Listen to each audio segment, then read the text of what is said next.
morning and welcome to News on the Hour. I'm Shreya Upadhyay. Prime Minister Narendra Modi delivered the keynote address at the Sydney Dialogue a short while back, where he spoke about India's current digital technology transitions and the vision of the government in preparing the country for the future. A while from now, PM Modi will inaugurate the first Global Innovation Summit of the pharmaceutical sector, a significant forum in the post-pandemic era that we all live in.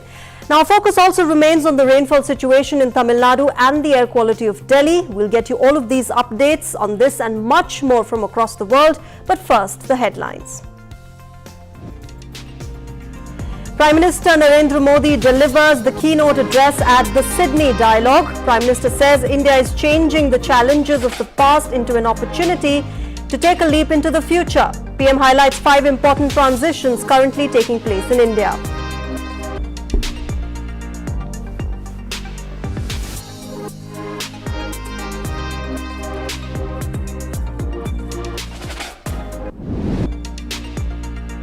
Australian Prime Minister Scott Morrison says India and Australia share deep friendship. Speaking at the Sydney Dialogue, Morrison says with strong partnership in the areas including space, science and digital technology, India will emerge as a great technology leader.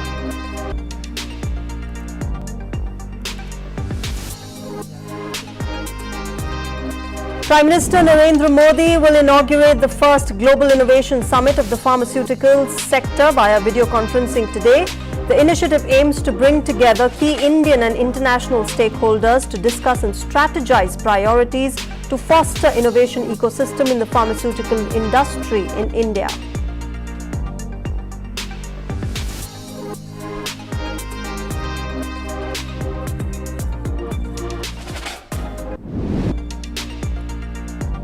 Winter session of the Parliament to commence from the 29th of November. The session will continue till 23rd of December. A number of important legislations lined up for the winter session.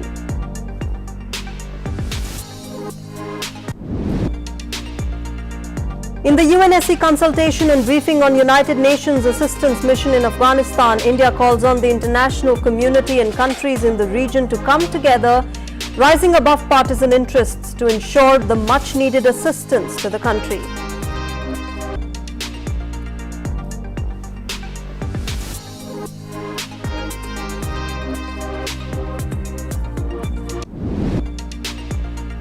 And in sports, India defeat New Zealand for 5 wickets in the first T20 international in Jaipur. India now leads the 3-match series 1-0.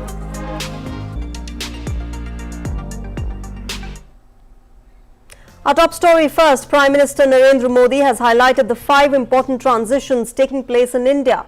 While delivering the keynote address at the Sydney Dialogue, Prime Minister Modi said that India is building the world's most extensive public information infrastructure. He added that over 1.3 billion Indians have a unique digital identity and India is on the way to connect 600,000 villages with broadband. We are building the world's most extensive public information infrastructure. Over 1.3 billion Indians have a unique digital identity. We are on our way to connect 600,000 villages with broadband. We have built the world's most efficient payment infrastructure, the UPI. Over 800 million Indians use internet. 750 million are on smartphones. We are one of the largest consumer of data per capita and have one of the cheapest data in the world. Speaking about the second major transition which India is witnessing, Prime Minister Modi said that India is transforming the lives of the people by using digital technology for governance, inclusion, empowerment, connectivity, delivery of benefits and welfare. We are transforming the lives of the people by using digital technology for governance, inclusion, empowerment, connectivity, delivery of benefits and welfare. Everyone has heard of India's financial inclusion, banking, and digital payment revolution. Recently, we have used technology to deliver over 1.1 billion doses of vaccines across India's vast geography using Arogya Setu and COVID platforms. We are also building a national digital health mission for affordable and universal health care for our billion plus people. Our One Nation, One Card will deliver benefits to the hundreds of millions of workers anywhere in the country. Now, the greatest product of technology today is data. In India, there is robust framework created for data protection, privacy and security. Prime Minister Narendra Modi highlighted that Indian startups are providing solutions to everything from health and education to national security. India has the world's third largest and fastest growing startup ecosystem. New unicorns are coming up every few weeks. They are providing solutions to everything from health and education to national security. Now, speaking of India's digital technology prowess, Prime Minister asserted that the country is using technology for clean energy transition and protection of biodiversity. India's industry and services sectors, even agriculture, are undergoing massive digital transformation. We are also using digital technology for clean energy transition, conversion of resources and protection of biodiversity. Now, mentioning the fifth major transition, the Prime Minister said that India is investing in tech development and it is one of the leading nations in artificial intelligence. There is a large effort to prepare India for the future. We are investing in developing indigenous capabilities in telecom technology such as 5G and 6G. India is one of the leading nations in artificial intelligence and machine learning, especially in human-centered and ethical use of artificial intelligence. We are developing strong capabilities in cloud platforms and cloud computing. This is key to resilience and digital sovereignty.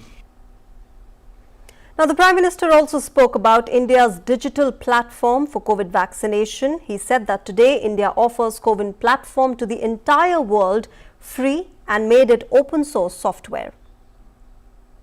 Today, we offer our COVID platform to the entire world free and made it open source software.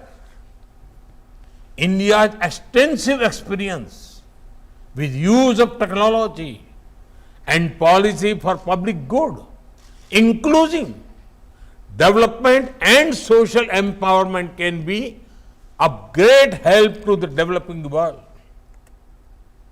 We can work together to empower nations and their people and prepare them for the opportunities of this century. That is also important for building a future of this world that reflects our democratic ideals and values.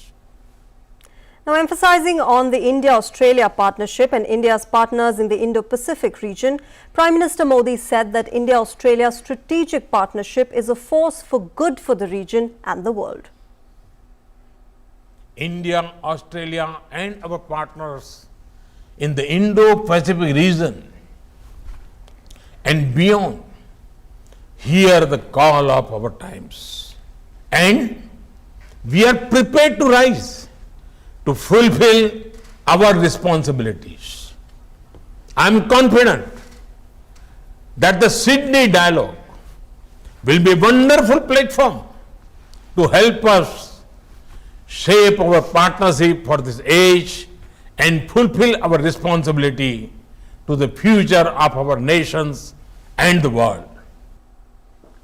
Prime Minister Narendra Modi expressed great honour to deliver the keynote address at the inaugural Sydney Dialogue. He said that he sees this as a recognition of India's central role in the Indo-Pacific region and in the emerging digital world.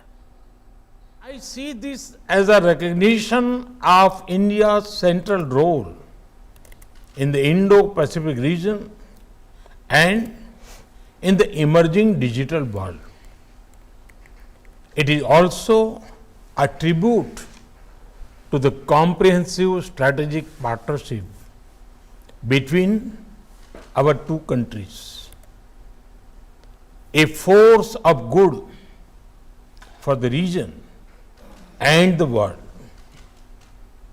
I congratulate the Sydney Dialogue for its focus on emerging critical and cyber technologies. While addressing the Sydney Dialogue, Australian Prime Minister Scott Morrison said that Australia-India share a deep friendship and the relations will grow even more with time. Australia and India share a deep friendship, or as they say in India, maitri. Our ties are strong and enduring. We are two countries that have learnt much from each other. We spur each other on to greater advances across so many fronts. Technology is crucial to the shared vision we have for our times. Prime Minister Morrison also said that India is already making great progress in so many areas, including space, science, digital technology. And with both the countries partnering in these sectors, we can definitely emerge as great partners. India is already a major technology power. It's a global research and development hub for high-tech industries like medical equipment and aerospace, automotive, biotechnology and computation. It is a vibrant entrepreneurial scene that's producing an untold number of innovations, attracting significant foreign investment in R&D from all around the world. And I have no doubt that India's influence and leadership in this space will grow even more with time. Technology is at the forefront of the comprehensive strategic partnership which we have with Prime Minister Modi, which I signed together with him last year. And PM Morrison further said that a lot of progress has been made in the Indo-Pacific region, working together towards critical and emerging technologies and economic prosperity. Making great progress in so many areas, like critical and emerging technologies, critical minerals, cybersecurity, the digital economy, space and science, technology and research, and so much more. We're also working together to ensure global technology rules and norms reflect shared values in support of a stable, open and prosperous region here in the Indo-Pacific. All right, we're heading for a short break right now, but news and updates continue on the other side. Stay tuned.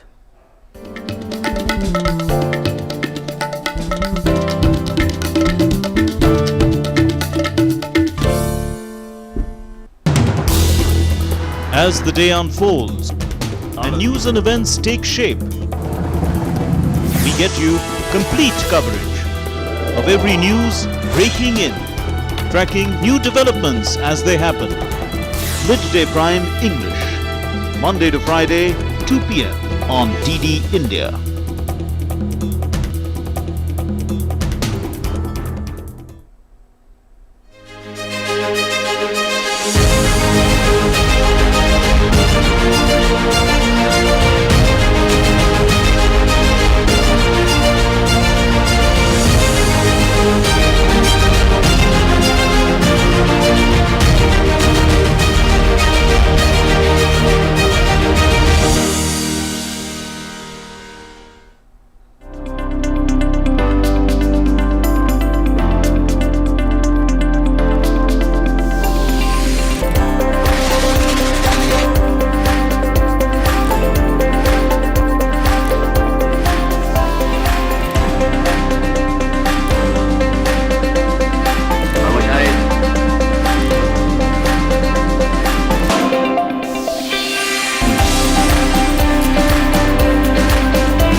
Welcome back to News on the Hour. Prime Minister Narendra Modi will inaugurate the first Global Innovation Summit of the pharmaceutical sector today via video conferencing.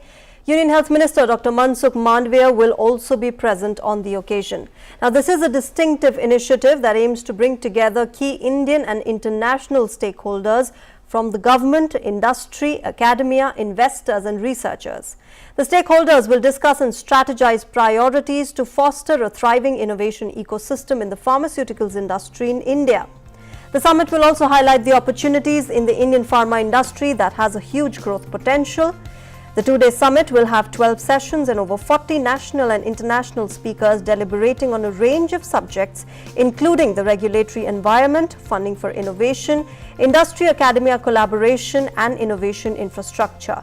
The summit will witness participation of leading members from domestic and global pharma industries, officials, investors and researchers from the Massachusetts Institute of Technology, Johns Hopkins Institute, IIM Ahmedabad and other eminent institutes.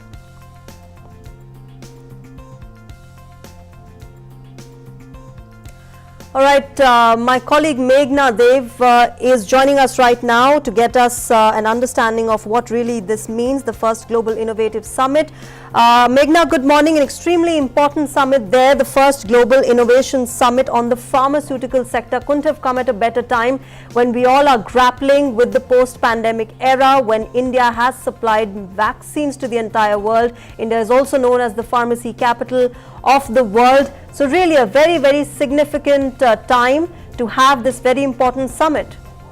Undoubtedly, couldn't have happened at a better time, especially when we actually have learned a lot from the pandemic. We have actually learned a lot that how important and crucial is the health infrastructure, and especially how important does a role the pharma sector plays in it. So definitely, a very important, a summit. Besides that, when we actually try to understand, there are several sectors, in which the entire pharma industry deals. Be it the pharmaceutical formulations, pharmacovigilance, R&D, also about the latest equipments for pharmaceutical formulations, the different kinds of administrations of pharmaceuticals that are available. Besides that, pharmacology, also very importantly, nanomedicine is also one of the emerging sectors in the pharmaceutical industry. So definitely, several horizons, several different aspects of this sector are there, and when we actually understand that researchers as well as researchers, innovators, investors are also present at the summit, this is obviously going to yield some concrete results in that sense. Besides that, also it is very important to know that how much of technology can help advance the pharmaceutical sector, because we have seen during the COVID-19 pandemic how much it was a task to actually calculate the demand and supply of the pharmaceutical products. So definitely how much of an important task it is to actually involve technology in not only in the research area, but also technology to actually manage the stocks, to actually understand the difference between the demand and supply. Besides also how much how to do research and development, whatever R&D is there, how to do that sharing.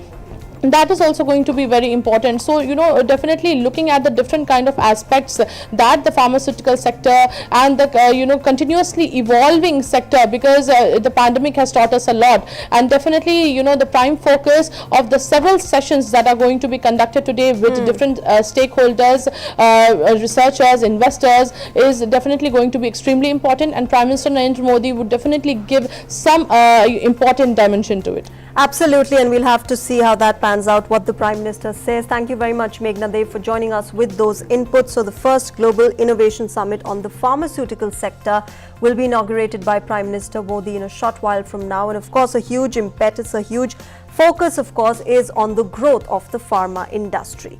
All right, moving on, the winter session of the Parliament is starting from the 29th of November. The winter session will continue till 23rd of December. Important legislative business is proposed by the government during the upcoming session. The winter session of the Parliament before the budget session is significant in terms of legislative business. It is also interesting to note that the winter session of the Parliament is going to be held at a time when the Assembly elections are to be held in 5 states and they're not too far away.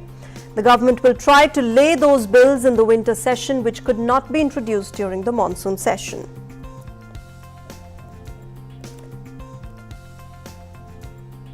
And now an update on the COVID-19 situation from across the country.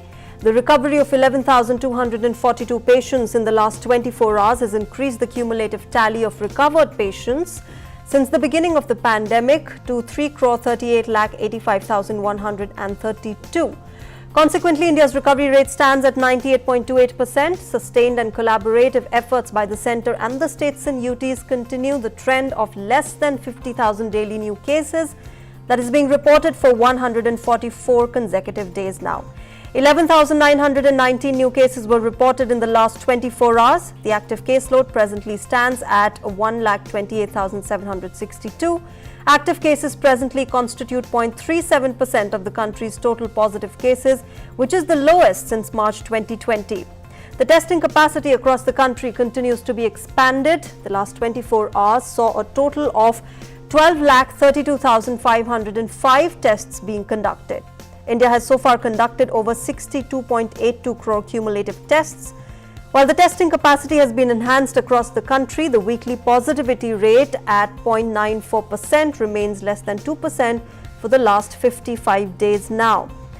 The daily positivity rate reported to be 0.97%. The daily positivity rate has remained below 2% for the last 45 days.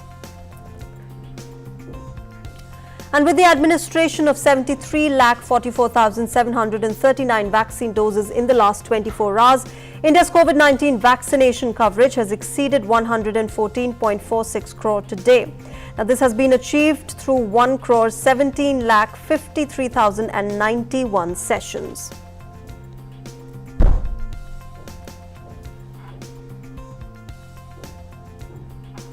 Moving on, a conference on creating synergies for seamless credit flow and economic growth is being held on the 17th and 18th of November. 25 key ministries of the Government of India, industry leaders, banks and financial institutions are participating in extensive and broad-based consultation during the two-day conference to provide insights and suggestions. Finance Minister Nirmala Sitharaman and Ministers of State are attending the conference. Key ministries, banks, financial institutions and industry bodies are also attending the conference.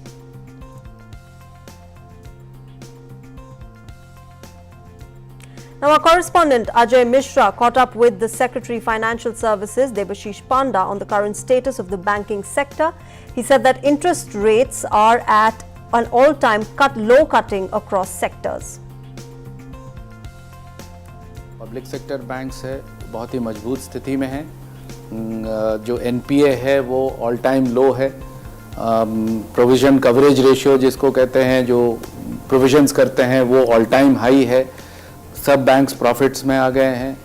Banks आज बाज़ार में जाके पैसा उठाने में सक्षम हो गए हैं और इसके कारण जो रेटिंग एजेंसीज है, जो इंडियन बैंकिंग सेक्टर का जो आउटलुक है उसको वो नेगेटिव से अब स्टेबल में ले आए हैं। प्राइवेट सेक्टर बैंक भी अच्छा काम कर रहे हैं। तो पूरा कुल मिला के हमारा जो बैंकिंग सेक्टर है, शेड्यूल्ड कमर्शियल बैंक जो 90% लगभग उनकी शेयर है मार्केट का, वो आज इस स्थिति में हैं और तैयार हैं। उनके पास एडिक्वेट लिक्विडिटी है, कैपिटल है, प्रॉफिट्स कर रहे हैं, उनकी स्टॉक्स की प्राइस भी अच्छा जा रहा है मार्केट में। तो कुल मिला के एक विन विन सिचुएशन है और बैंक्स एकदम मजबूती से तैयार खड़े हुए हैं कि वो अर्थव्यवस्था को मजबूत करने के लिए भी अपना योगदान करें। Well, the Secretary also spoke about how creating synergies will help in seamless credit flow and economic growth. He said that the need of the hour is engaging ministries, industries and fintech players. Infrastructure pipeline, asset monetisation plan, प्रधानमंत्री गति शक्ति, ये सब जो है मिला के एक ऐसा माहौल या ऐसा एक व्यवस्था पैदा हो गया जिसमें इन्वेस्टमेंट के लिए माहौल अनुकूल है।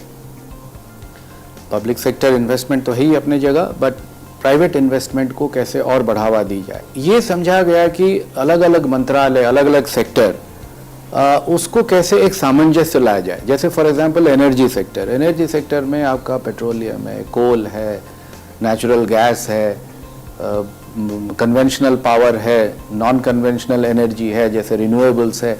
तो ये सब का रिक्वायरमेंट क्या है, इनकी प्रोजेक्ट पाइपलाइन क्या है, पॉलिसीज नीति क्या है और उनकी क्या अपेक्षाएं हैं कि कितने मेगावाट का या गीगावाट का या टेरावाट का कितना वो कैपेसिटी क्रिएट करने जा रहे हैं और उस कैपेसिटी को फंड करने के लिए क्रेडिट की क्या रिक्वायरमेंट है और वो क्रेडिट किस ढंग से और कैसे फ्लो करना चाहिए ताकि समय से प्रोजेक्ट की पूर्ति हो और एक निर्बाध रूप से वो क्रेडिट भी जो प्रोजेक्ट प्रमोटर हैं उनको प्राप्त हो ताकि वो प्रोजेक्ट तैयार हो जाए, कमीशन हो जाए और जो पावर की रिक्वायरमेंट है वो उसकी पूर्ति हो।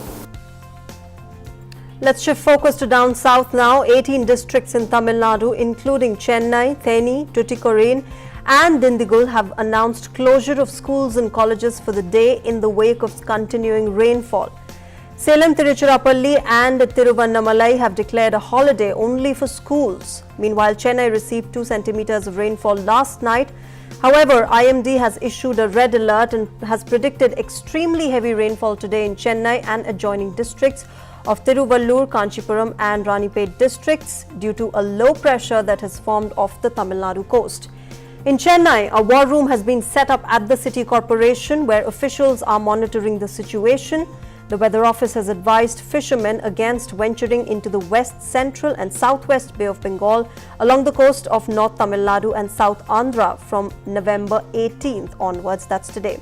The rainy spell is expected to continue till the 21st of this month.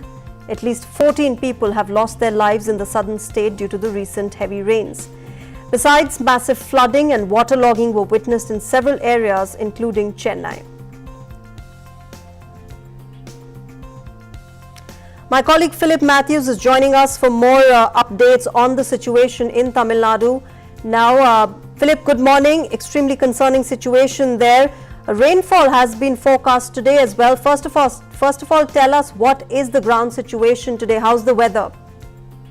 Well, I can tell you that we've just received information from the Met Office that the low pressure area in the southwest Bay of Bengal has now become a well-marked low pressure area and is likely to develop into a depression in the next 12 hours. So this is what the Met Office has told us a short while ago. So that is a matter of concern. In fact, we are told that the low pressure system did not move very much during the last 8 to 10 hours, and that was one of the reasons why it has taken time to cross the coast. It was expected to cross the coast sometime last night, but because of the delay, it's now likely to cross the coast sometime this evening or maybe tomorrow morning. So that is how it stands. But the heavy rain red alert has been sounded for Kadalur, Puducherry, Villupuram, Chengalpet, Kanchipuram, Chennai and Tiruvallur districts, which fall in the northern parts of the state. These are the areas which are likely to receive heavy to very heavy rain. And in fact, the rains are beginning to pick up gradually as we speak. So it is expected to intensify in the course of the day. Philip, unfortunately 14 people have also lost their lives. What about the relief and rescue operations that the authorities are undertaking there? Well, there is a control room that's been set up, and in fact, as you just mentioned, there's a war room also set up for the city corporation. So, as it stands, most of the areas that were waterlogged in the last round of rain have been cleared, except for a few areas. Now, the corporation officials are on the full alert, with the necessary equipment, including, boats, tree cutting equipment, as well as generators to ensure that, they can pump out and pumps so that they can pump out water at the earliest. There are teams on standby. The state ministers have also been deployed in many places to ensure that, they can oversee the operations. There is a state disaster emergency control room as well that has been set up to keep an eye on what's happening. We are receiving reports of up to 20 centimeters of rain in places in Tirupur as well as Tanjavur, where heavy rain has been reported overnight. But the Met Office says there could be more such spells in the interior parts as well as the day goes on. Philip, we have been seeing visuals for the last couple of days, and we are seeing massive flooding and waterlogging as well, and which basically leads to the next question, that there have been concerns about waterborne diseases now there, and have there been any guidelines that has been issued by the doctors, or what are the authorities doing to step up their efforts to deal with such a situation?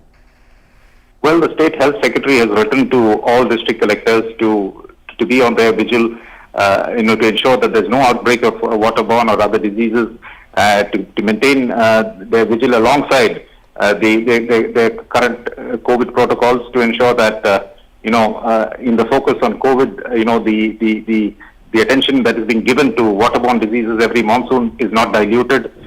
In fact, mobile medical camps have been organized in many areas to ensure that those who are affected in any way, those suffering from fever, cold or other symptoms, are treated immediately, or those suffering from stomach ailments. So the health department is on its toes. They have set up teams in all districts to ensure that any outbreak of disease can be tackled at the earliest. Waterlogging is, of course, one of the key reasons for the spread of such waterborne diseases. So the efforts are underway to ensure that waterlogging is dealt with as speedily as possible, so that there is no outbreak that could possibly threaten the health of the population. All right, Philip Matthew, thanks very much for joining us with those inputs from Tamil Nadu. You and your team take care, as heavy rainfall really again is witnessed in several districts of Tamil Nadu. We'll keep getting you the live updates from there, but right now we're heading for a short break. Be back in a while.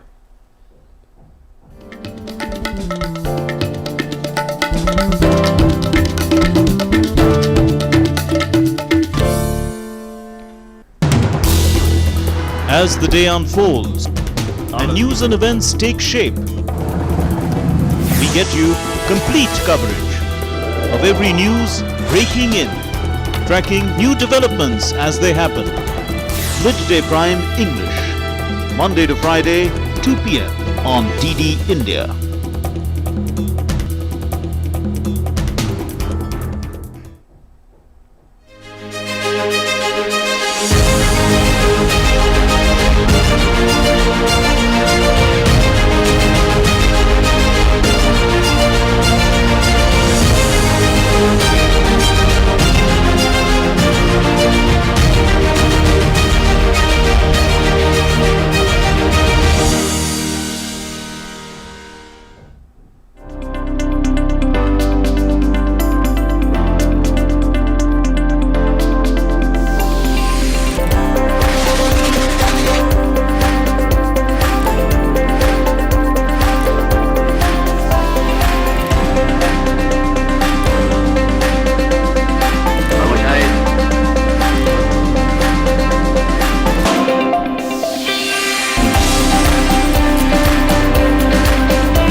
Welcome back. India on Wednesday won the re-election to the Executive Board of the UN's Cultural and Education Organization for the 2021-25 term. The Paris-based permanent delegation of India to UNESCO said that India gets re-elected to the Executive Board of UNESCO with 164 votes for the term 2021-25. The election of members of the Executive Board took place on Wednesday. The UNESCO Executive Board is one of the 3 constitutional organs of the UN agency, and it is elected by the General Conference. Acting under the authority of the General Conference, the board examines the program of work for the organization and corresponding budget estimates submitted to it by the Director General. Speaking on India's win at UNESCO, MOS for the External Affairs Ministry, Meenakshi Lekhi, said that she was delighted to inform that India has made it to the Executive Board of UNESCO, and she extended her heartiest congratulations and was thankful to all the member countries who supported India's candidature.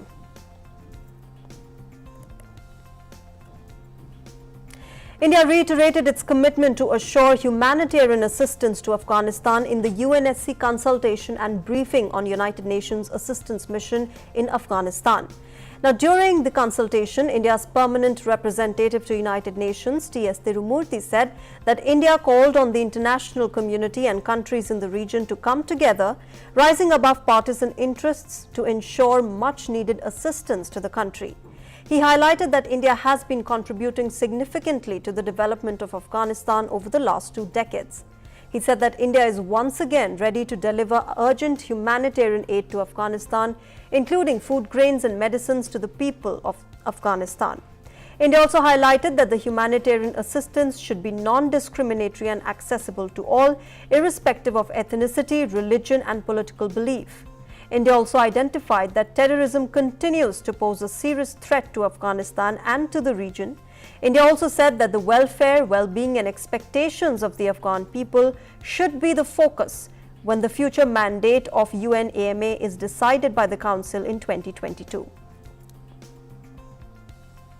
Meanwhile, the UN envoy to Afghanistan on Wednesday delivered a bleak assessment of the situation following the Taliban takeover, saying that an affiliate of the Islamic State group has grown and now appears present in nearly all 34 provinces. The UN Special Representative Deborah Lyons told the UN Security Council that the Taliban's response to the Islamic State Khorasan province's expansion appears to rely heavily on extrajudicial detentions and killings of the suspected ISKP fighters. Her comments came after the group, an ideological foe of the Taliban, claimed responsibility for the 2 blasts that killed at least 1 person and wounded 6 others in a heavily Shiite Muslim neighborhood of Kabul. The Taliban, she said, has been unable to stem ISKP's growth. Moving on, a state of emergency has been declared in the Canadian western province of British Columbia after a major storm cut road and rail links in the region. The Canadian Armed Forces are being deployed to help thousands of stranded residents who have been trapped since the storm hit overnight on Sunday. Prime Minister Justin Trudeau pledged assistance during a visit to Washington, D.C. and said that troops would help rebuild. Thousands remain evacuated after an atmospheric river dumped the region's monthly rainfall average in 24 hours. The massive floods and mudslides also severed access to the country's largest port in Vancouver, disrupting the already strained global supply chains. The disaster could be one of the most expensive in Canadian history. The flooding is the second weather-related calamity to hit British Columbia in the last few months. A massive wildfire in the same region as some of the devastation destroyed an entire town in late June. Let's take an update now on the Belarus Poland border crisis. Belarus has said temporary shelter has been provided for about 1,000 migrants who had been camping on its border with Poland trying to get into the European Union. Now, Poland confirmed that the large migrant camp on Belarus's side of the border was emptying on Wednesday. Belarus has been accused of pushing migrants, mostly from the Middle East, to the border to destabilize the EU. Belarus's Alexander Lukashenko has repeatedly denied luring migrants to the border in revenge for EU sanctions. After more than a week of stalemate, Belarus said it had opened a temporary shelter for migrants in a transport and logistics center near the Kuznica checkpoint, where in recent days thousands have gathered, hoping for a way into Poland and the European Union. The Polish defense minister said on Wednesday that the crisis on Poland's border with Belarus will last months, as several thousand migrants remain stranded on the EU's eastern frontier in what the bloc calls a deliberate blackmail campaign by Minsk. In other news, the Estonian government summoned 1,700 reserve soldiers on Wednesday for an unannounced exercise which will include installing a razor wire barrier along the 40 kilometers of its border with Russia as the migration crisis in nearby Belarus intensifies. The European Union has accused Belarus of encouraging migrants from the Middle East and Africa to come to its territory and of pushing thousands of them to cross into the EU and NATO members Poland, Lithuania and Latvia in retaliation for sanctions that have been already imposed on Minsk. Belarus has denied this. The EU has blacklisted Lukashenko and dozens of Belarusian state officials and introduced economic sanctions on trade since the crackdown that followed last year's election. It is now expanding sanctions on travel agents and airlines involved in what it calls human trafficking behind the border crisis.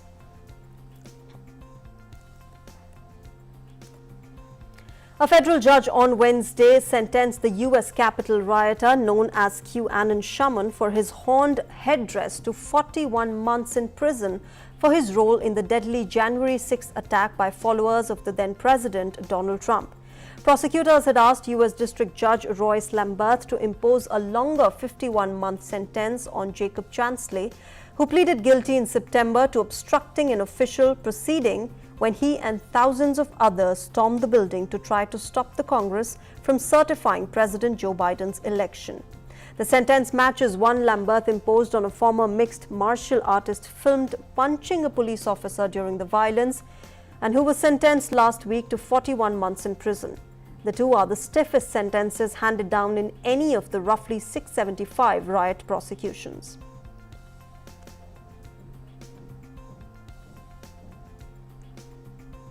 Now, US Defense Secretary Lloyd Austin said on Wednesday that the United States was seeing troubling behavior from Russia, but he was not sure what Moscow was up with its military buildup near the border with Ukraine.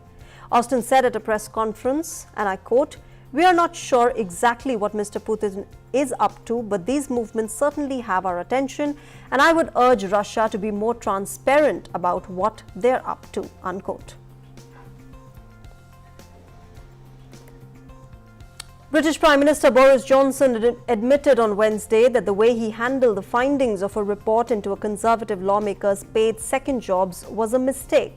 Speaking at a hearing of the British Parliament's Liaison Committee, which brings together a number of committees scrutinising the government, Johnson said, and I quote, "I have accepted that it was a mistake and that it was my mistake. All we wanted to do was to see whether, in view of the particular and frankly tragic circumstances of the case, there was any cross-party approach on any appeals process," unquote. The Parliament Standards Watchdog had determined Conservative Owen Paterson committed an egregious case of paid advocacy by using his position to promote two firms that paid him. Now, Johnson's government sought to change parliamentary conflict of interest rules to protect Paterson, who resigned before his suspension could take effect. And now let's take a look at the updates on the COVID-19 situation from across the world. The world's COVID-19 cases have crossed 25 crore 56 lakh. So far, more than 23 crore 10 lakh people have recovered globally. 51 lakh 37,000 lives have been lost to the disease. United States continues to remain the hardest hit from COVID-19, with the number of cases standing above 4 crore 82 lakh. Now, the country's death toll from COVID-19 has surpassed 7 lakh 87,000.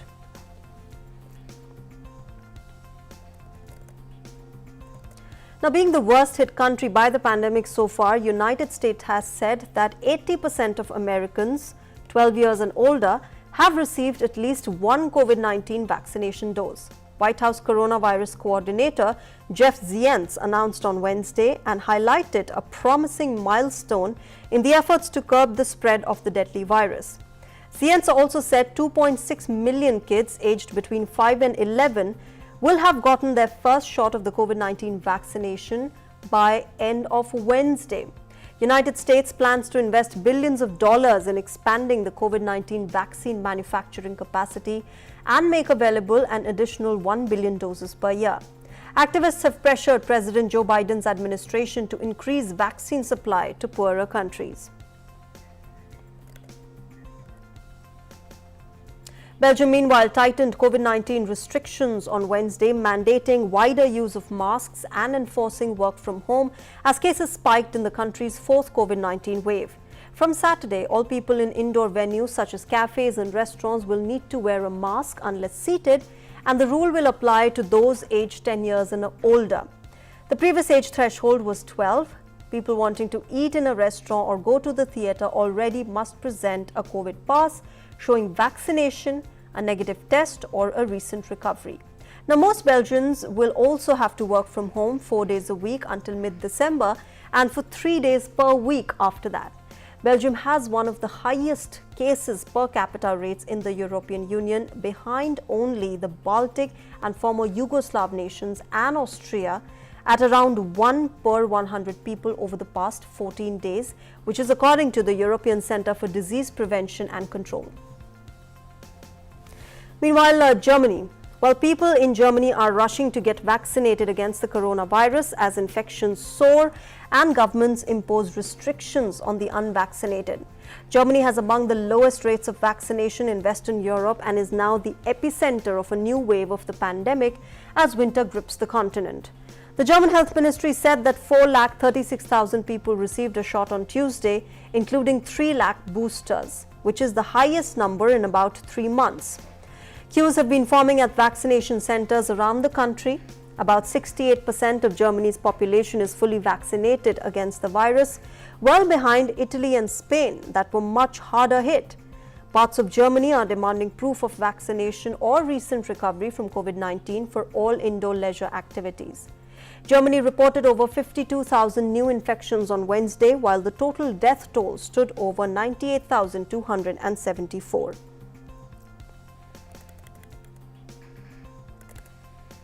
And now let's get you some business news. Domestic equity benchmark Sensex and Nifty suffered losses in choppy trade today.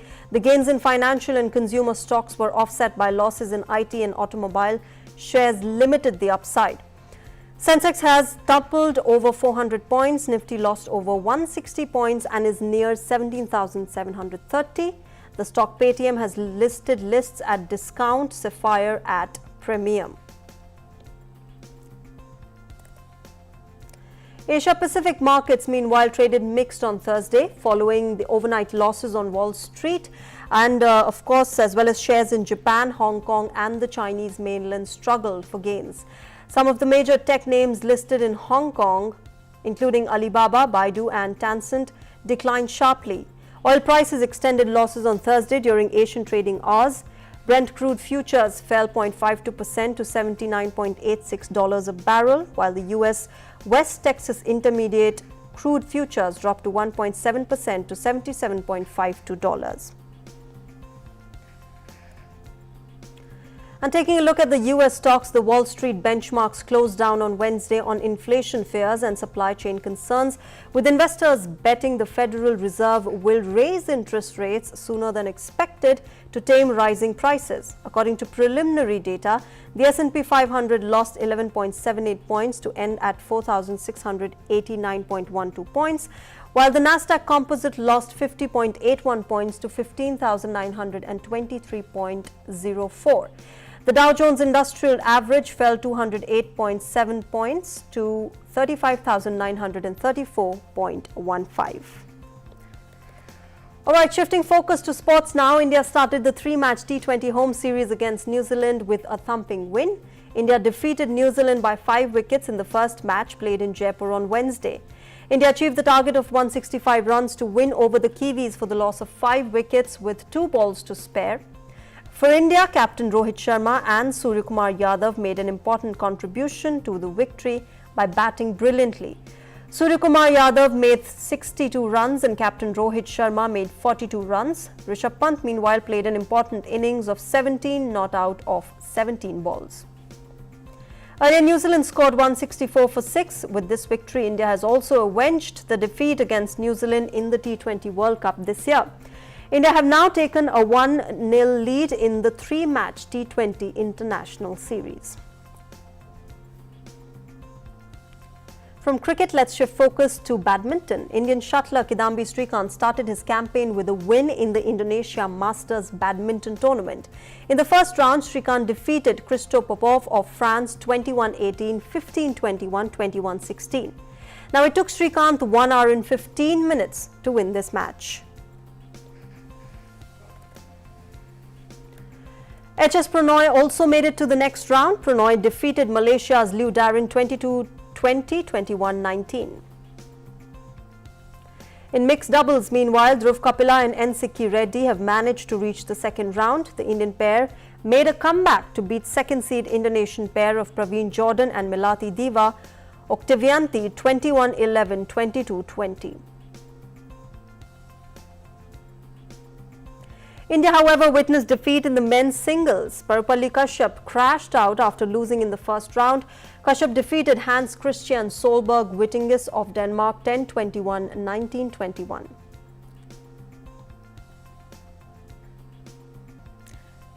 B-Sai Praneeth also suffered a defeat in the first round. Praneeth was defeated by local player Shesar Hiren 21-16, 14-21, 20-22 in a tough match.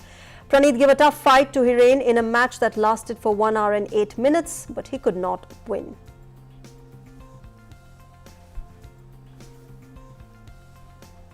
And two-time Olympic medalist PV Sindhu has made it to the quarterfinals of the Indonesia Masters Super 750 Badminton tournament. Sindhu managed to defeat Clara Agermendi of Spain in the second round match. Sindhu made a comeback after losing the first game and won the match 17-21, 21-7, 21-12 to enter the last 8. From badminton to tennis, world number 1 tennis player Novak Djokovic of Serbia has registered a second consecutive win in the ATP finals. Djokovic defeated Andrei Rublev of Russia 6-3, 6-2 in straight sets. Meanwhile, Norway's Casper Ruud fought hard to win against Britain's Cameron Norrie in the ATP finals. Ruud defeated Norrie 1-6, 6-3, 6-4 in a 3-set match. Alright, back home, Defence Minister Rajnath Singh reached Leh today. The Defence Minister will be visiting Rizangla to pay tributes to Indian soldiers who fought a battle in 1962 and dedicate to them a revamped war memorial.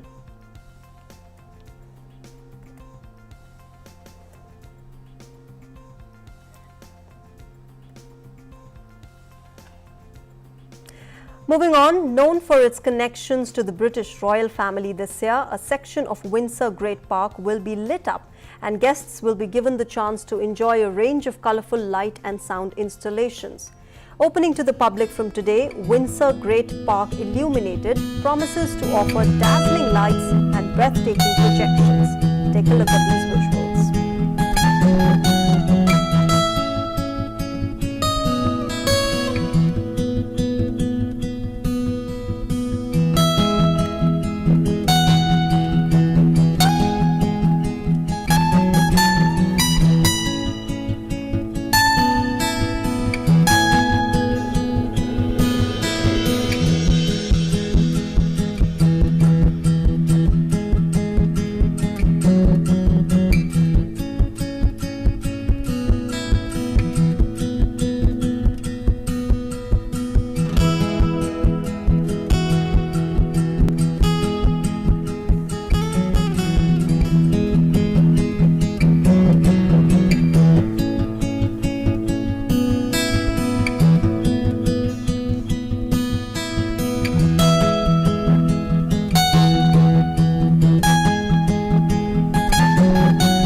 Well, on that lovely, beautiful note, it's a wrap in this edition of News on the Hour. But before we go, we are leaving you with these beautiful visuals of migratory birds flying across landscapes to find warm and cozy shelters in winters. Thanks very much for joining us right now. Bye-bye.